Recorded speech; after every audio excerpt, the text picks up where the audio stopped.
Hi, Bobby. Nice to see you again. How you doing? Here we go again. Hello, Croatia. Hello, World Wide Web. All right. All right. Okay, the tour is almost over. What can you tell me about it? How did it go? How was it? Well, always too short. I think, as time has gone on, we've shortened the length of time on the road to keep ourselves, let's say, in better physical condition. You know, I mean, it's also still the middle-aged boys club where we can have a few beers with the boys. We can enjoy the shows. So 17 shows. We got a few left. Been a great package. Having CROWBAR on this is amazing. I mean, it's been a while since I've seen CROWBAR. I own a bunch of their earlier stuff, but it just kind of drew me back in. I'm like, I love this shit. But it's that ball rumbling kind of sludge that they play. And we had DESECRATOR from Australia, and we had SHREDHEAD from Israel. So it was a pretty good package, but shame it's going so quick, but I know I'll be in shape enough to do another one soon after. Okay, great. The new album, The Grinding Gorillas, supposed to be released prior to this tour, but it was pushed back to February next year. What happened?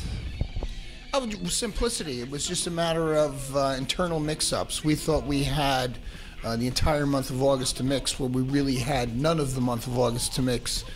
When they called, Nuclear called us and says, "Where's the music?" We said, 15 more days, man. So we were really close with the mix, but this was our first time working with Andy Sneap, and he had told us, "Hey, man, I'm going to go, it's close, it's 90%, but let's do another 12 days when I get back from a business trip." So Dee and I, Dave, we discussed it, and do you take the great product, or do you take the money? You know, that's kind of the way we thought about it.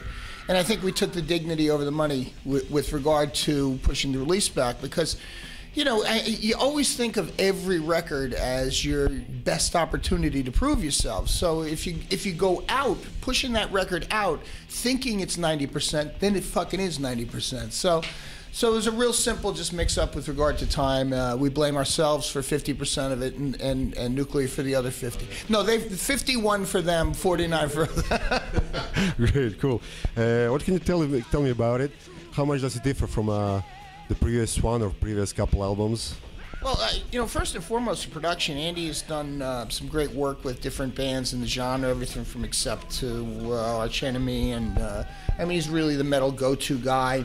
But we wanted to use his abilities, but we wanted to use them with regard to how we saw the record being. And one of the things we saw in modern metal is, it's a guitar tone that doesn't have a cohesive relationship with the drums.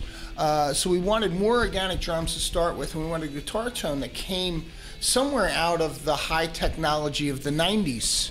So it's really kind of a throwback with regard to our thinking. So if you're thinking a drum sounding like a drum, and the guitars sounding more in the vein of, a horoscope for us, where there was, it wasn't just top end, but top end and low end with a little bit of mids carved out of them. So I think that's the thing I noticed the most about it. With regard to songwriting, I think we had done 3 records, Ironbound, Electric Age, and White Devil, that were kind of like, for us, the Father, Son, and Holy Ghost, I mean? Or sisters, I mean, there was something about them where there was a formula that we were, I think in our opinion, neglecting some of the other tools we had accumulated over the years. And I think the Grinding Wheel is a much more diverse record. There's an epic feel to some of the songs. There's a sludgy, slower feel. There is Our Finest Hour, which has been released, which could fit on one of those other 3 records, but where everything else doesn't seem like it would fit on those 3 records. So I think it's a wider overkill, but press play when you get it, and I think that's the best way for people to decide. Everybody's got to be a critic. I mean, that's the idea of being a music fan. I'm a music fan, but I'm also a critic. I love or I hate. Or it's okay. I'd rather be loved or hated, not just okay, whatever. Okay, in April this year in Germany, you played anniversary shows, actually an anniversary show, celebrating your first and 5th album, playing them in its entirety. How did it go, and what can you tell me about it? Well, the idea behind it was hatched on a festival a year prior. We were in, oh geez, I think we were in Belgium at Alcatraz, and the Nuclear guys were there. And I remember the Nuclear guys coming into the dressing room saying, hey, you know, you still owe us a DVD. And we were like, And so Dee Dee and I spoke about it, involved the other guys down the road a little bit. And the idea was more to show the beginning of Overkill and then show the 25 years of Horoscope. But I think that there's also, it shows when Dee Dee and myself became really the key songwriters in the band. I mean, that's when we started doing it together as opposed to doing it collectively with prior members. You know, so I thought it was really a good thing because I think that, you know, there was great chaos, unbridled chaos on the Feel the Fire record, but by Horoscope we understood what the chaos meant. And that's why, you know, there's something a little bit more deadly about, knowing when to pull the trigger, and as opposed to just pulling it all the time. So I think that, you know, when the idea hatched that other bands had done such things, we said the only way to do it is to double it, you know, to do it too. So we did warm-up shows for it, and ended in Oberhausen, which we now affectionately call Overhausen in Germany, and sold the place out, and are working on that for release in 2017. You know, our priority was the grinding wheel, but we thought that this was a great opportunity right there, so we kept it in the can.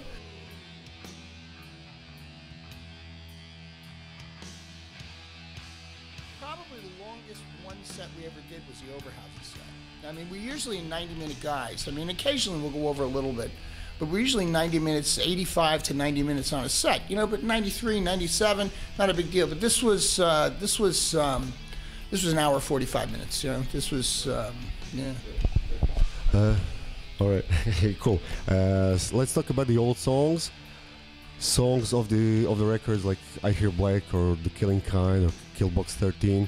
Those songs were slightly dropped from your set list in recent years. Why is that? I don't think they've necessarily jumped from the set list because of our dislike of them. And recently we released a box set called OVERKILL, which holds a bunch of that, you know, that era of metal in it. But I think it's kind of an unappreciated era of metal because there was obviously bands doing stuff, and I think OVERKILL really proves that. The reason is because we have a philosophy of hit 'em hard, hit 'em fast, and then leave 'em hard, leave 'em fast. You know, that kind of approach. So if you fill it up and you get rid of all the classic songs or classics that we consider classic, and then get rid of the new songs, then you can play all the fucking middle shit you want. But I mean, if you keep the classics in or the most popular, and then versus the new songs to balance it out, then we're already at our 90 minutes. There's just no possible way to do both things, you know? Okay, with so many albums out, it's going to be 18 soon, next year in February. How do you, how difficult for you is to set up the list of songs you're going to play on a forthcoming tour, for example? Well, kind of how I just said it. You know, there's some, I mean, Rotten to the Core has always been in the set. Elimination has always been in the set. In Union We Stand goes in and out, but usually it's replaced with Bastard Nation if it does. You know, so that it has the same type of a feel. But Electric Rattlesnake will be in there forever. How do we set them up? When we add the new ones, we do the ones that we like. That's really the way it is. And I think being a metalhead to begin with, I'm going to probably like a lot of the same ones that you like, you know, or say this is going to be a fun one to do live, you know. So it's really, it's a matter of old, new, classic, newer. Yeah.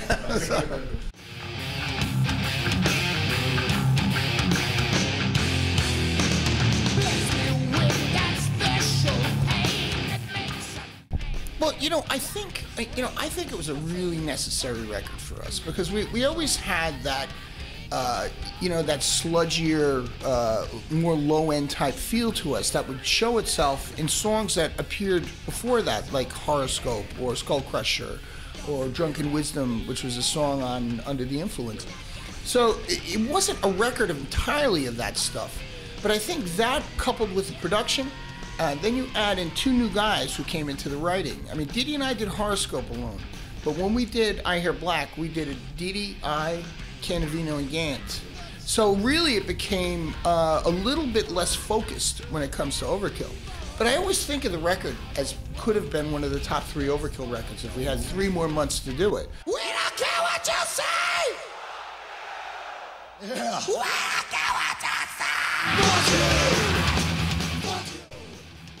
No, I mean, I love politics, and that's why I don't talk it, because I have too much respect for it. And really, I truly believe that when people in my position start talking politics, they're not qualified. Because the country is based on a democracy of people who want to be there, not people who have to be there. So I'm always optimistic during turbulent times that something great will follow it, you know, and great leaders come out of that. If great leaders come out of it, good times come out of it. So I'm optimistic. Okay, Mr. Bobby Blitz, thank you very much for your time, your answers, and thank you very much. Hope to see you soon in Croatia. My pleasure. See you guys soon.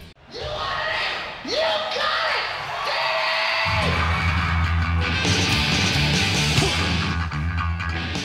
Hey, what do you say, boys and girls? That's right, this is Bobby Blitz from Overkill, and you are watching noiseeyes.com. It's the only place to be on the net.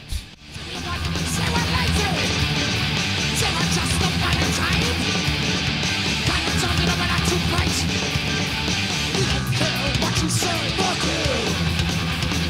don't care what you say. Tell your friends I really